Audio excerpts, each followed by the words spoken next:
Dobrý deň. Takže dneska som bol vypočúvaný na obvodnom oddelení policajného zboru Mojmirovce.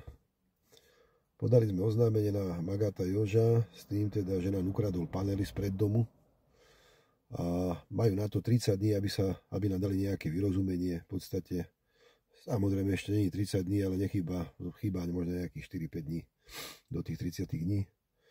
Takže vyšetrovateľ bol nejaký pán Šandor, policajt z Nitry, ktorý prišiel ako technik, nafotiť to slušne, všetko pekne nám vysvetlil, my sme jemu.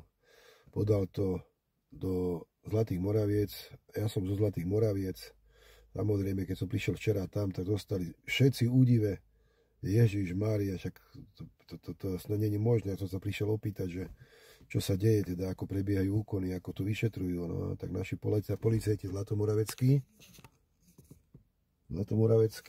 to sú zlatí policajti, ozaj golden policajti. Tak tí neurobili ani jeden úkon, ani nevyzvali starostu, ani nič. Skrátka, Julko Kovač, ten nastriekal na malý obrubník, že v Mači sa stala vražda, že zabili tam Janka Kuciaka a Martinu Kušnírovu.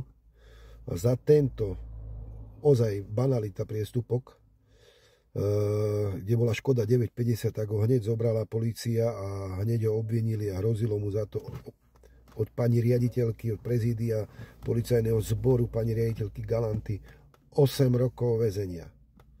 2 dní bol chudák vo väzbe, CPZ-ke, pardon, a urýchlenom koňaní ho chceli silou mocou odsúdiť. No, takže ja sa pýtam, milí policajti a občania, kde je tá spravodlivosť? Niekomu vytrhnú panely z domu,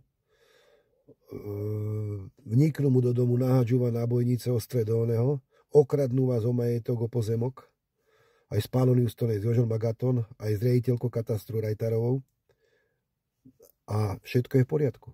Nič sa nedeje. Netreba nič ani vyšetrovať. Netreba nikoho ani obnoviť.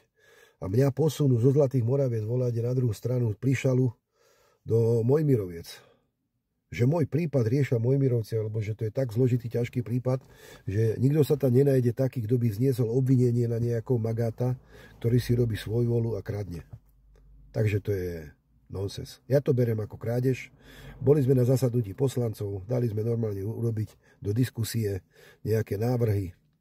Nedal nám priestor o 3 dní, keď sme prišli na zasadnutie poslancov, aj s Peťom Bolebruchom, ja, takisto s vlastníkom ďalších pozemkov a takisto aj z občianskeho združenia s ľuďmi.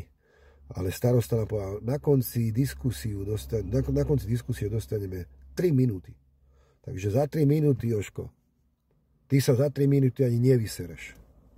No, možno áno. Takže srdečná vďaka za takúto úctu a fantasticky, pani smeráci, fantasticky vám to ide. Paráda. Z Dochliny.